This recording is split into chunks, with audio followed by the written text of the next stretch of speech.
Hi hello ನಮಸ್ಕಾರ ಎಲ್ಲರಿಗೂ. ಅಭಿವ್ಯಕ್ತಿ ಕಥಾಲೋಕಕ್ಕೆ ಆತ್ಮೀಯವಾದ ಸ್ವಾಗತ.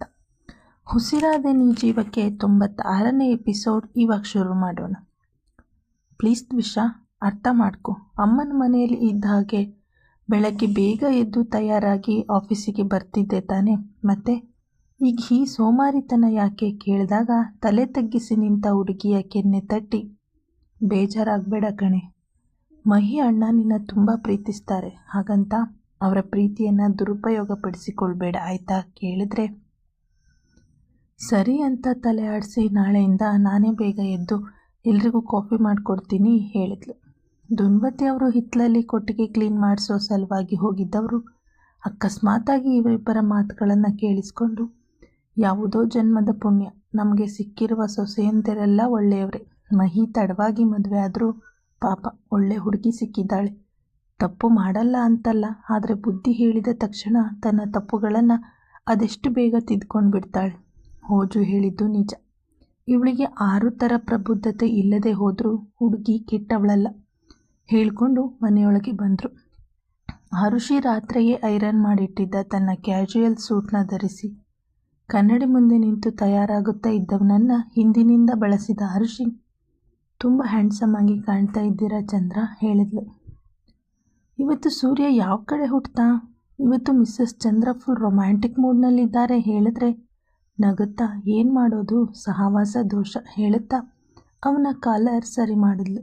ಮನೆಯವರ ಜೊತೆಗೆ ಹಿತಮಿತ ಮಾತುಗಳ ಜೊತೆಗೆ ತಿಂಡಿ ತಿಂದು ಮುಗಿಸಿ ಹೊರಟ ತನ್ನ ತಂದೆಯನ್ನು ಬಾಗಿಲ ತನಕ ಹೋಗಿ ಬೀಳ್ಕೊಟ್ಟು ಬಂದ ಚಿಂಟು, ತಾತ ಜಾದುಗೆ ಬಿಕ್ಕಿ ತರೋಕೆ ಹೋಗೋಣ ಅಂದ್ರಲ್ಲ, ಯಾವಾಗ ಹೋಗೋದು ಕೇಳ್ದ. ಚಿಂಟು ಕೆನ್ನೆ ಮೇಲೆ ಗಿಲ್ಲಿ, ಕಾಳಯ್ಯ ಬರಲಿ ಹೋಗೋಣ ಹೇಳಿ ನಂಜಪ್ಪನವರು ಸ್ವಲ್ಪ ಕೆಲಸಗಳಿದ್ದ ಕಾರಣ ತಮ್ಮ ರೂಮ್ ಸೇರಿದ್ರು. ಆರು ಡಾರ್ಲಿಂಗ್, ಯಾವ ಕಡೆಗೆ ನಮ್ಮ ಪಯಣ? ಬೈಕ್ ಸ್ಟಾರ್ಟ್ ಮಾಡಿ ಕೇಳ್ದ ಓಜಸ್. ಸುಮ್ಮನೆ ಹೋಗ್ತಾ ಇರಿ, ಎಲ್ಲಿಗೆ ಅಂತ ಹಾಗೆ ಹೇಳ್ತೀನಿ ಹೇಳಿದವಳು ತಿಳಿ ಗುಲಾಬಿ ಬಣ್ಣದ ಸ್ಯಾಟಿನ್ ಸಿಲ್ಕ್ ಸೀರೆನಲ್ಲಿ ಎಂದಿಗಿಂತ ತುಸು ಹೆಜ್ಜೆ ಮುದ್ದ ಕಾಣ್ತಿದ್ಲು. ಬೆಂಗಳೂರಿಗೆ ಹೋಗ್ತಾ ಇದ್ದ ಹಾಗೆ ಯಾವ ಕೆಲಸ ಮಾಡ್ತೀನೋ ಬಿಡ್ತೀನೋ, ಮೊದಲು ಒಂದು ಕಾರ್ ತಗೋಬೇಕು. ಯಾಕೋ ನನ್ನ ಹೆಂಡ್ತಿನ ಕರ್ಕೊಂಡು ಈ ಅಣ್ಣನ ಬೈಕ್ ಇಲ್ಲ ಮಹಿ ಅಥವಾ ಸಿಂಹನ ಕಾರ್ನಲ್ಲಿ ಸುತ್ತಾಡ್ಸೋಕೆ ಮುಜುಗರ ಆಗತ್ತೆ ಹೇಳ್ಕೊಂಡು ಆರ್ಷಿ ಹೇಳ್ತಿದ್ದ ದಾರಿ ಹಿಡ್ದವನು 1 ಗಂಟೆ ಕಾಲದ ಲಾಂಗ್ ಡ್ರೈವ್ನ ನಂತರ ರೋಡ್ ಸೈಡ್ನಲ್ಲಿ ಇದ್ದ ಒಂದು ಪುಟ್ಟ ಟೀ ಸ್ಟಾಲ್ ಮುಂದೆ ಬೈಕ್ ನಿಲ್ಲಿಸಿ ಇಬ್ಬರು ಬೈಟು ಟೀ ಕುಡಿದ ನಂತರ ಮತ್ತೆ ಬೈಕ್ ಏರುವ ಮೊದಲು, ಮೇಡಮ್ 1 ಗಂಟೆಯಿಂದ ಸುಮ್ಮನೆ ಬೈಕ್ ಓಡಿಸ್ತಾನೆ ಇದ್ದೀನಿ, ಎಲ್ಲಿಗೆ ಅಂತ ಈಗಲಾದರೂ ಹೇಳಿ ಕೇಳ್ದ. ನನ್ನ ಜೀವನದಲ್ಲಿ ಮೊದಲ ಬಾರಿಗೆ ನಾನು ನನ್ನ ಪ್ರಾಣಕ್ಕಿಂತ ಹೆಚ್ಚಾಗಿ ಪ್ರೀತಿಸುವ ನನ್ನ ಗಂಡನ ಜೊತೆಗೆ ಡೇಟ್ ಮಾಡೋಣ ಅಂತ ಹೇಳಿ Chandra. Will you have a lunch date with me ಕೇಳಿದ್ರೆ ಅವಳನ್ನೇ ನೋಡುತ್ತಾ, ನಿಜವಾಗ್ಲೂ ಈ ಮಾತನ್ನು ನೀನೇ ಹೇಳ್ತಾ ಇರೋದಾ ಕೇಳಿದ್ರೆ ನಸು ನಕ್ಕು, ಬರೀ ಲಂಚ್ ಬಗ್ಗೆ ಹೇಳಿದ್ದಕ್ಕೆ ಹೀಗೆ ಬೆರಗಾದ್ರೆ ಹೇಗೆ ಸರ್ ಕೇಳಿದ್ರೆ ಹುಬ್ಬು ಬೆಸೆದು ಅವಳನ್ನೇ ನೋಡುತ್ತಾ, ಲಂಚ್ ಆದಮೇಲೆ ಶಾಪಿಂಗ್ ತಾನೇ ಕೇಳಿದ್ರೆ ಇಲ್ಲ ಅಂತ ತಲೆ ಆಡಿಸಿದ ಆರುಷಿ, ನಿಮ್ಮ ಮೊಬೈಲ್ಗೆ ಒಂದು ಲೊಕೇಶನ್ ಕಳಿಸಿದ್ದೀನಿ, ಅಲ್ಲಿಗೆ ಹೋಗೋಣ ಹೇಳಿದಾಗ ಎಲ್ಲಿಗೆ ಎಂದು ಮೊಬೈಲ್ ತೆರೆದು ನೋಡಿದ ಹುಡುಗನ ಕಣ್ಣುಗಳು ಹರಳಿಬಿಟ್ಟವು. ಸೀರಿಯಸ್ಲಿ ನೀನು ನಮ್ಮ ಹನಿಮೂನ್ ಬಗ್ಗೆ ಪ್ಲ್ಯಾನ್ ಮಾಡಿದ್ದ? ಅಂದರೆ ಈಗ ನೀನು ನನ್ನ ಜೊತೆಗೆ ಅಷ್ಟು ದೂರ? ಅಂದರೆ ನೀನು ಇದೆಲ್ಲ ಯಾವಾಗಲೇ ಪ್ಲ್ಯಾನ್ ಮಾಡಿದ್ದು?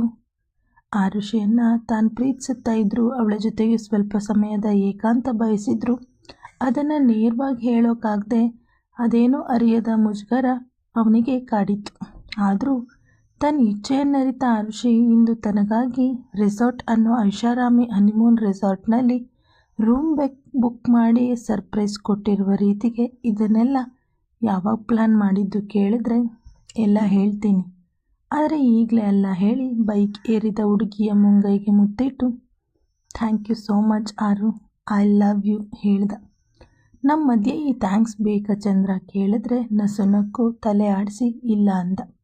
ಮತ್ತೆ ಒಂದು ಕಾಲದ ಪಯಣದ ನಂತರ ಪಶ್ಚಿಮ ಘಟ್ಟಗಳ ತಪ್ಪಲಲ್ಲಿರುವ ಮಲೆನಾಡ ಹಸಿರು ಬೆಟ್ಟಗಳ ನಡುವೆ ಕಾಫಿ, ಏಲಕ್ಕಿ, ಮೆಣಸು, ಅಡಿಕೆ, ತೆಂಗು, ಬಾಳೆಯ ತೋಟಗಳಿಂದ ಆವೃತವಾಗಿದ್ದ ಈ ಐಷಾರಾಮಿ ರೆಸಾರ್ಟ್ಗೆ ಬಂದು ತಲುಪುತ್ತಿದ್ದ ಹಾಗೆ ಸುತ್ತಲೂ ನೋಡುತ್ತಾ ದೀರ್ಘ ಉಸಿರನ್ನು ಹೊರದಬ್ಬಿದ ಓಜಸ್. ವಾವ್ ಆರು, ನೀನು ಸರ್ಪ್ರೈಸ್ ಅಂದಾಗ ಏನೋ ಕೆಲಸದ ವಿಷಯನೋ ಇಲ್ಲ ಏನಾದರೂ ಶಾಪಿಂಗ್ ಬಗ್ಗೆ ಪ್ಲ್ಯಾನ್ ಮಾಡಿರ್ತೀಯ ಅಂದ್ಕೊಂಡಿದ್ದೆ.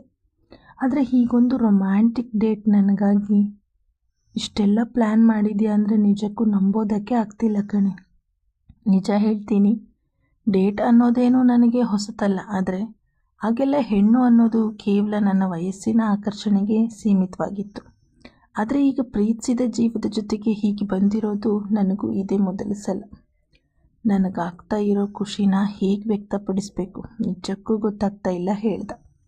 ಅವಳ ತೋಳು ಬಳಸಿ ಇಲ್ಲೇ ಹೀಗೆ ಎಕ್ಸೈಟ್ ಆಗಿ ಮಾತಾಡ್ತಾ ನಿಂತಿರ್ತೀರಾ ಇಲ್ಲ ಒಳಗೋಗಿ ಫ್ರೆಶ್ ಆಗಿ ಲಂಚ್ ಮಾಡೋಕ್ಕೆ ಹೋಗೋಣವಾ ಕೇಳಿದ್ರೆ ಅವಳನ್ನು ಬಳಸಿ ಲಂಚ್ ಆಮೇಲೆ, ಮೊದಲು ಡೇಟ್ಗೆ ಬಂದಿರೋ ಖುಷಿಗೆ ನಿನ್ನಿಂದ ಏನಾದರೂ ವಸೂಲಿ ಮಾಡ್ಕೊಳ್ತೀನಿ ಹೇಳ್ದ. ಓಜಸ್ನ ತುಂಟತನದ ಅನುಭವ ಈಗಾಗಲೇ ಆಗಿರುವ ಅರ್ಷಿಗೆ ಅವನ ಮಾತು ಕೇಳಿ ಅವನ ಜೊತೆಗಿನ ಈ ಏಕಾಂತ ನೆನೆದು ಅವಳ ಹೃದಯ ಬಡಿತ ಜೋರಾಗಿತ್ತು. ಆದರೂ ತನ್ನ ತಾನೇ ಸಾವರಿಸಿಕೊಂಡು ಅವನ ಜೊತೆಯಾಗಿ ರೆಸಾರ್ಟ್ ಒಳಗೆ ನಡೆದಳು. ಆರುಷಿ ಬುಕ್ ಮಾಡಿದ್ದ ರೂಮ್ಗೆ ಬರ್ತಿದ್ದಂತೆ ತಾನು ತೊಟ್ಟಿದ್ದ ಕೋಟ್ನ ತೆಗೆದು ಅಲ್ಲೇ ಚೇರ್ ಮೇಲೆ ಎಸೆದು ಆರುಷಿನ ಅನಾಮತ್ತಾಗಿ ತನ್ನ ತೋಳುಗಳಲ್ಲಿ ಎತ್ತಿಕೊಂಡು ಬಿಟ್ಟ ಓಜಸ್. ಚಂದ್ರ, ಏನು ಮಾಡ್ತಾ ಇದ್ದೀರಾ? ಅವನ ಈ ಹಠಾತ್ ಚರ್ಯೆಗೆ ಗಾಬರಿಗೊಂಡು ಕೇಳಿದ್ಲು. ಹನಿಮೂನ್ ರೂಮ್ ಸೂಟ್ ಬುಕ್ ಮಾಡಿ ನನಗೆ ಸರ್ಪ್ರೈಸ್ ಕೊಟ್ಟಿದ್ದು ನೀನಾ? ಈಗ ನೀನೇ ನಾನೇನು ಮಾಡ್ತಾ ಇದ್ದೀನಿ ಅಂತ ಕೇಳ್ತಾ ಇದೆಯಾ? ನಿಜ ಹೇಳು, ಬರೀ ಲಂಚ್ ಮಾಡೋ ಐಡಿಯಾ ಇದ್ದಿದ್ರೆ ಯಾವುದಾದ್ರೂ ರೆಸ್ಟೋರೆಂಟ್ಗೆ ನನ್ನ ಕರೆದುಕೊಂಡು ಹೋಗ್ತಾ ಇದ್ದೆ ತಾನೆ? ಹುಬ್ಬು ಹಾರಿಸಿ ಪ್ರಶ್ನೆ ಮಾಡಿದವನ ಕಣ್ಣೋಟ ಹೆದರಿಸೋಕೆ ಆಗದೆ ಅವನ ಎದೆಗೂಡಲ್ಲಿ ಮುಖ ಒದಗಿಸಿ, ಚಂದ್ರ ಐ ಲವ್ ಯು ಮೆಲ್ಲಗೆ ಉಸುರಿದಳು. ಮೆಲ್ಲಗೆ ಮಂಚದ ಮೇಲೆ ತನ್ನವಳ ಮಲಗಿಸಿ ಅವಳ ಮುಖವನ್ನೇ ಕ್ಷಣಕಾಲದವರೆಗೆ ದಿಟ್ಟಿಸುತ್ತಾ ಇದ್ದವನು ತನ್ನವಳ ಅಂದ ಸವಿಯಲು ತೊಂದರೆ ಕೊಡುತ್ತಿದ್ದ ಮುಂಗುರುಳು ಸರಿಸಿ ಅವಳ ಹಣೆಯ ಮೇಲೆ ಆಪ್ಯಾಯತೆಯಿಂದ ಮುತ್ತಿಟ್ಟ. ಚಂದ್ರ, ಥ್ಯಾಂಕ್ ಯು ಸೋ ಮಚ್, ಅವನ ಕೊರಳ ತಬ್ಬಿ ಹೇಳಿದ್ಲು. ಈಗ ಈ ಥ್ಯಾಂಕ್ಸ್ ಯಾಕೆ ಅರ್ಥವಾಗದೆ ಅವಳನ್ನೇ ಕೇಳ್ದ. ನಿಮ್ಮ ಜೊತೆಗೆ ಮನಸ್ಸು ಬಿಚ್ಚಿ ಮಾತಾಡಬೇಕು, ನನ್ನ ಮನಸ್ಸಿನ ಭಾವನೆಗಳನ್ನೆಲ್ಲ ಹಂಚಿಕೊಳ್ಬೇಕು ಅಂತಲೇ ನಿಮ್ಮ ಜೊತೆಗೆ ಹೀಗೆ ಹೊರಗೆ ಬರೋ ಪ್ಲ್ಯಾನ್ ಮಾಡಿದ್ದು.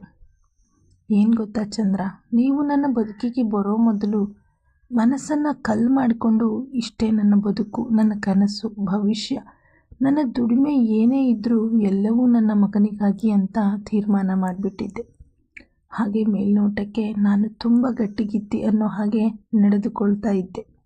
ಆದರೆ ನಾನು ನನ್ನ ಕರ್ತವ್ಯ ಅಂತ ಕೆಲಸ ಮಾಡುತ್ತಾ ಇದ್ದ ಕಡೆ ವಿವಾಹದ ಹೊಸ ಜೋಡಿಗಳನ್ನು ನೋಡಿದಾಗ ನಾನೇನು ತಪ್ಪು ಮಾಡಿದ್ದೆ ಅಂತ ದೇವರು ನನಗೆ ಇಂಥ ಶಿಕ್ಷೆ ಕೊಟ್ಟ ಅಂತ ಒಳಗೊಳಗೆ ಮರಗುತ್ತಾ ಇದ್ದೆ. ಹಾಗಂತ ಈ ದುಃಖವನ್ನು ನನ್ನ ತಂದೆ ತಾಯಿ ಬಳಿಯೂ ಹೇಳ್ಕೊಳ್ಳೋಕ್ಕೆ ಆಗ್ತಾ ಇರಲಿಲ್ಲ. ಯಾಕಂದರೆ ನನ್ನ ಬೇಸರ ಅವರ ಪಾಪ ಪ್ರಜ್ಞೆಯನ್ನು ಹೆಚ್ಚು ಮಾಡ್ತಿತ್ತು. ಇನ್ನು ಈ ಪ್ರೀತಿ ಅನ್ನೋ ವ್ಯಾಖ್ಯಾನ ಕೂಡ ಏನು ಅಂತ ಅರ್ಥ ಮಾಡ್ಕೊಳ್ದಂತೆ ನನ್ನ ಮನಸ್ಸನ್ನು ಜರ್ಜರಿತ ಮಾಡಿದ ಆ ವ್ಯಕ್ತಿಯನ್ನು ಹಲಬುತ್ತಾ ಅವನಿಂದ ನಾನು ಅನುಭವಿಸಿದ ನರಕ ಎಷ್ಟೇ ಬೇಡ ಅಂದರೂ ಮನದ ಮೂಲೆಯಲ್ಲಿ ಕಾಡುತ್ತಿದ್ದ ರೀತಿಗೆ ಒಳಗೊಳಗೆ ಕೊರಗುತ್ತಾ, ಇಂತಹ ಬದುಕು ಯಾರಿಗೆ ಬೇಕು, ಇದರ ಬದಲು ಸಾಯೋದೇ ಮೇಲು ಅನ್ನೋ ಅನಿಸಿಕೆ ಮೂಡಿದ್ರು ಮರುಕ್ಷಣವೇ ಚಿಂಟುಗೋಸ್ಕರ ನನ್ನ ನೋವನ್ನೆಲ್ಲ ನುಂಗಿಕೊಂಡು ಉಸಿರಾಡುವ ಶವದಂತೆ ಬದುಕ್ತಾ ಇದ್ದೆ.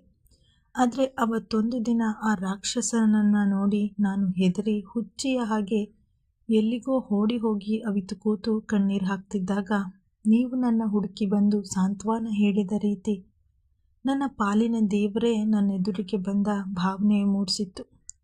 ಯಾವ ಹೆಣ್ಣಿಗಾದರೂ ಸರಿ, ಹೆದರಬೇಡ, ನಿನ್ನ ಜೊತೆ ನಾನಿದ್ದೀನಿ ಅಂತ ಹೇಳೋ ಒಂದು ಎಮೋಷನಲ್ ಸಪೋರ್ಟ್ ಬೇಕು ಚಂದ್ರ. ಕಣ್ಣೀರು ಹಾಕುವಾಗ ಅವಳ ಕಂಬನಿ ತೊಡೆಯುವ ಒಂದು ಕೈ ಬೇಕು. ಆದರೆ ಇದೆಲ್ಲ ನನ್ನ ಬಾಳಲ್ಲಿ ಈಡೇರದ ಕನಸಾಗಿ ಉಳಿಯುತ್ತೆ ಅಂತ ಕೊರಗುತ್ತಾ ಇದ್ದಾಗ ನನ್ನ ಬದುಕಿಗೆ ಹೊಸ ಅರ್ಥ ತಂದುಕೊಟ್ಟ ನನ್ನುಸಿರು ನೀವು. ಈ ಮನಸ್ಸೆಂಬ ಮರುಭೂಮಿಯಲ್ಲಿ ನನಗೂ ನಗು, ಖುಷಿ, ಕನಸು, ಭವಿಷ್ಯ ಇಂತಹ ಭಾವನೆಗಳನ್ನು ಬಿತ್ತಿ ಹೂದೋಟ ಮಾಡಿದ ಜಾದುಗಾರ ನೀವು. ನನ್ನ ಬದುಕಲ್ಲಿ ಈಗ ನೀವೆಷ್ಟು ಮುಖ್ಯ, ನಾನು ನಿಮ್ಮನ್ನು ಎಷ್ಟು ಪ್ರೀತಿಸ್ತೀನಿ ಅಂತ ಹೇಳ್ತಾ ಹೋದರೆ ಅದಕ್ಕೆ ಕೊನೆಯೇ ಇರಲ್ಲ ಚಂದ್ರ. ನನ್ನ ಬಾಳನ್ನು ಹಸನು ಮಾಡಿದ ನಿಮಗೆ ಧನ್ಯವಾದ ಅಂತ ಹೇಳೋದು ತುಂಬಾ ಸಣ್ಣ ಪದ ಆಗತ್ತೆ. ಹಾಗೆ ನಿಮಗೆ ಉಡುಗೊರೆ ಕೊಟ್ಟು ಕೃತಜ್ಞತೆ ಸಲ್ಲಿಸೋಣ ಅಂದರೆ ಯಾವುದೇ ಗಿಫ್ಟ್ ಆದರೂ ನಿಮ್ಮ ಪ್ರೀತಿ ಮುಂದೆ ತುಂಬ ಚಿಕ್ಕದು ಅನಿಸಿತ್ತು. ಅದಕ್ಕೆ ಹನಿಮೂನ್ಗೆ ಹೋಗುವ ನಿಮ್ಮ ಈ ಸಣ್ಣ ಆಸೆಯನ್ನಾದರೂ ಈಡೇರಿಸೋಣ ಅಂತ ಹೀಗೆ ಸರ್ಪ್ರೈಸ್ ಡೇಟ್ ಪ್ಲ್ಯಾನ್ ಮಾಡಿದ್ದು ಹೇಳಿ ತಾನು ಮುಂದುವರೆದು ಅವನ ಕೊರಳಲ್ಲಿ ಮುಖ ಹುದುಗಿಸಿ, ಬಿಳಿ ಹಾಳೆಯಂತಿದ್ದ ನನ್ನ ಬಾಳಿಗೆ ಭಾವನೆಗಳೆಂಬ ಓಕುಳಿ ಚೆಲ್ಲಿದ ನಿಮಗೆ ನಾನೇ ಅರ್ಪಿಸಿಕೊಳ್ಳೋದನ್ನು ಬಿಟ್ಟು ಬೇರೆ ಇನ್ಯಾವ ಉಡುಗೊರೆ ಕೊಡಲಿ ಹೇಳಿ ಅವನ ಕೊರಳ ಚುಂಬಿಸಿದಳು. ತನ್ನವಳ ಒಲವ ಮಾತುಗಳು ಕಿವಿಗೆ ಇಂಪಾಗಿ ಮನಕ್ಕೆ ತಂಪಾಗಿ ಕೇಳುತ್ತಾ ಇರುವುದರ ಜೊತೆಗೆ ಅವಳ ಬಿಸಿ ಉಸಿರು ಅವನ ಕೊರಳ ಸೋಕುತ್ತಾ ಇರುವ ರೀತಿಗೆ ಓಜಸ್ ತನ್ನ ಸಂಯಮ ಕಳೆದುಕೊಂಡು ತನ್ನ ಮಡದಿಯ ಬಳಸಿ ಬರಿದಾದ ಅವಳ ನಡುವಿನ ಸ್ಪರ್ಶ ಮಾಡುತ್ತಲೇ ಅವಳ ಮೈ ಸಣ್ಣದಾಗಿ ಕಂಪಿಸಿತ್ತು.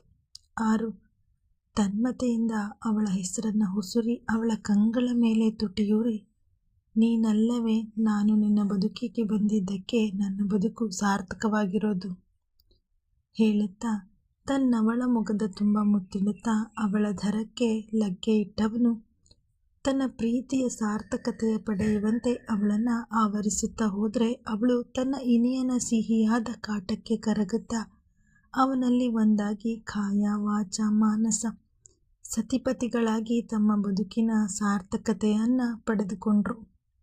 ತನ್ನ ಎದೆಗೊರಗಿ ಮಲಗಿದ್ದ ಮಡದಿಯ ನೆತ್ತಿ ಚುಂಬಿಸಿ ತನ್ನ ಬದುಕಿಗೆ ಇಂತಹ ಸುಂದರ ಕ್ಷಣಗಳನ್ನು ಉಡುಗೊರೆಯಾಗಿ ಕೊಟ್ಟವಳಿಗೆ ಮನಸಾರೆ ಧನ್ಯವಾದ ತಿಳಿಸಿದ.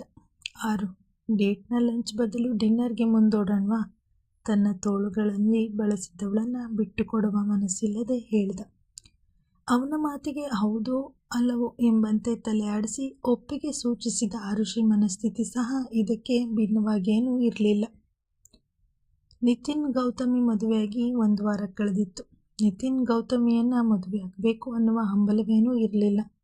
ಅದರಲ್ಲೂ ಅವಳಿಗೆ ನಿತಿನ್ ಈ ಮೊದಲು ಆರುಷಿಯನ್ನು ಇಷ್ಟಪಟ್ಟಿದ್ದ ಅನ್ನೋ ಸತ್ಯ ತಿಳಿದ ಮೇಲಂತೂ ಹೆಜ್ಜೆ ಹೆಜ್ಜೆಗೂ ಅವನನ್ನು ಅನುಮಾನಿಸುತ್ತಾ ಇದ್ದ ರೀತಿಯಿಂದ ಬೇಸತ್ತು ಹೋಗಿ ಈ ಮದುವೆ ಕ್ಯಾನ್ಸಲ್ ಮಾಡಿಕೊಳ್ಳುವ ಹಂತಕ್ಕೆ ಬಂದಿದ್ದ. ಆದರೆ ಈಗಾಗಲೇ ಆರುಷಿ ಮೇಲಿನ ಅಸೂಯೆಯಿಂದ ಕಿಶೋರಿ ಅವರು ಮದುವೆ ಮನೆಯಲ್ಲಿ ಕೆಟ್ಟದಾಗಿ ನಡೆದುಕೊಂಡು ಪೊಲೀಸ್ ಕೆಂಗಣ್ಣಿಗೆ ಗುರಿಯಾಗಿದ್ದು ಅಲ್ಲದೆ ಗೌತಮಿ ಹಾಗೆ ಅವಳ ತಂದೆ ತಾಯಿಗೆ ನೆಂಟರ ಮುಂದೆ ಅವಮಾನ ಆಗುವ ಹಾಗೆ ನಡೆದುಕೊಂಡಿದ್ರು. ಅದಕ್ಕೆ ತನ್ನ ಅತ್ತೆಗೆ ಅವರ ಸ್ಥಾನ ಏನು ತೋರಿಸಬೇಕು, ತನ್ನ ತಂದೆ ತಾಯಿಗೆ ಆದ ಅವಮಾನಕ್ಕೆ ತಕ್ಕ ಪಾಠ ಕಲಿಸಬೇಕು ಅನ್ನೋ ಹಠಕ್ಕೆ ಬಿದ್ದ ಗೌತಮಿ ಅದೇ ರೆಸಾರ್ಟ್ನಲ್ಲಿ ಅದೇ ರೀತಿಯ ಅರೇಂಜ್ಮೆಂಟ್ಸ್ ಮಾಡಿಕೊಂಡು ನಿತಿನ್ ಮದುವೆ ಆಗುವ ಹಠಕ್ಕೆ ಹಿಡಿದು ಬಿಟ್ಲು. ಆದರೆ ಮದುವೆಗೆ ನಿತಿನ್ ಒಪ್ಪದೇ ಇದ್ದಾಗ ಅವನ ತಂದೆ ತಾಯಿಯ ಮೇಲೆ ವರದಕ್ಷಿಣೆ ಕೇಸ್ ಹಾಕುವುದಾಗಿ ಧಮಕಿ ಹಾಕಿದ್ಲು ಗೌತಮಿ. ಈಗಾಗಲೇ ಆರುಷಿ ವಿಷಯದಲ್ಲಿ ಮೂಗು ತೋರಿಸಿ ಶ್ರವಣ್ ಕುಮಾರ್ ಅವರು ನಿತಿನ್ ತಂದೆ ತಾಯಿಯನ್ನು ಒಂದು ಕೇಸ್ನಲ್ಲಿ ಲಾಕ್ ಮಾಡಿ ಸದ್ಯಕ್ಕೆ ಬೇಲ್ ಮೇಲೆ ಹೊರಬಂದಿರುವ ಕಾರಣ ಈಗ ತನ್ನಿಂದ ತನ್ನ ಹೆತ್ತವರಿಗೆ ಮತ್ತೆ ತೊಂದರೆ ಆಗುವುದು ಬೇಡ ಅಂತ ಒಲ್ಲದ ಮನಸ್ಸಿನಿಂದ ಮದುವೆಗೆ ಒಪ್ಪಿಗೆ ಕೊಟ್ಟ. ಮದುವೆ ಆದಮೇಲೂ ಗೌತಮಿಗೇನು ಗಂಡನ ಮೇಲೆ ಯಾವುದೇ ರೀತಿಯ ಫೀಲಿಂಗ್ಸ್ ಇರಲಿಲ್ಲ. ಅವನೇನಾದರೂ ಅಪ್ಪಿತಪ್ಪಿ ತನ್ನ ಮಡದಿಯ ಬಳಿ ಸರಿದು ಸಣ್ಣ ಸಲಿಗೆ ತೋರಿದ್ರು, ನಿಮ್ಮ ಮನಸ್ಸಲ್ಲಿ ಆರುಷಿನ ಇಟ್ಕೊಂಡು ನನ್ನ ಮುಟ್ಟೋಕ್ಕೆ ಬರಬೇಡಿ, ಅಸಹ್ಯ ಆಗತ್ತೆ ಮುಖಕ್ಕೆ ಹೊಡೆದಾಗಿ ಹೇಳಿ ಅವನಿಂದ ದೂರ ಸರಿದು ಮಲಗಿಬಿಡ್ತಿದ್ಲು. ಕಿಶೋರಿ ಅವರಿಗಂತೂ ಗೌತಮಿ ಬಿಸಿ ತುಪ್ಪದ ಹಾಗೆ ಬಿಟ್ಟಿದ್ಲು. ಮನೆಗೆ ಸೊಸೆ ಬರುತ್ತಲೇ ಅತ್ತೆ ಜೊತೆಗೆ ಅವರ ಗಾರ್ಮೆಂಟ್ಸ್ಗೆ ಹೋಗುತ್ತಾ ಇದ್ದವಳು ಇಂದು ಬೆಳಿಗ್ಗೆ ಡೈನಿಂಗ್ ಟೇಬಲ್ನಲ್ಲಿ ಎಲ್ಲರೂ ತಮ್ಮ ತಮ್ಮ ಕೆಲಸಕ್ಕೆ ಹೋಗಬೇಕು ಅನ್ನೋ ಧಾವಂತದಲ್ಲಿ ಒಟ್ಟಿಗೆ ಕೂತು ತಿಂಡಿ ತಿನ್ನುತ್ತಿರುವಾಗ, ಸೊಸೆ ಬಂದ ಮೇಲೆ ನೀವು ಇನ್ನೂ ಹೀಗೆ ಒತ್ತಡ ತೆಗೆದುಕೊಂಡು ಕೆಲಸ ಮಾಡುವ ಅಗತ್ಯ ಏನಿದೆ ಅತ್ತೆ? ಇವತ್ತಿನಿಂದ ನಿಮ್ಮ ಗಾರ್ಮೆಂಟ್ಸ್ನ ನಾನೇ ನೋಡ್ಕೊಳ್ತೀನಿ, ನೀವು ಆರಾಮಾಗಿ ಮನೆ ನೋಡ್ಕೊಂಡಿರಿ.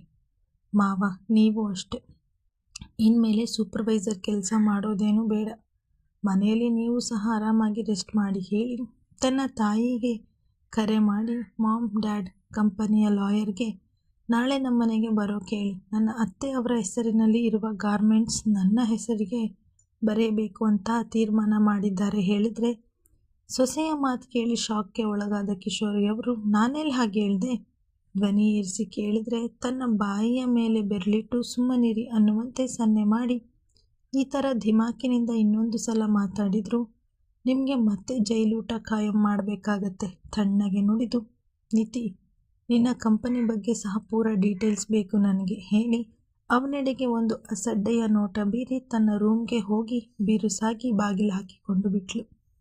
ಕತೆ ಮುಂದಿನ ಭಾಗದಲ್ಲಿ ಮುಂದುವರಿಯುವುದು. Thank you.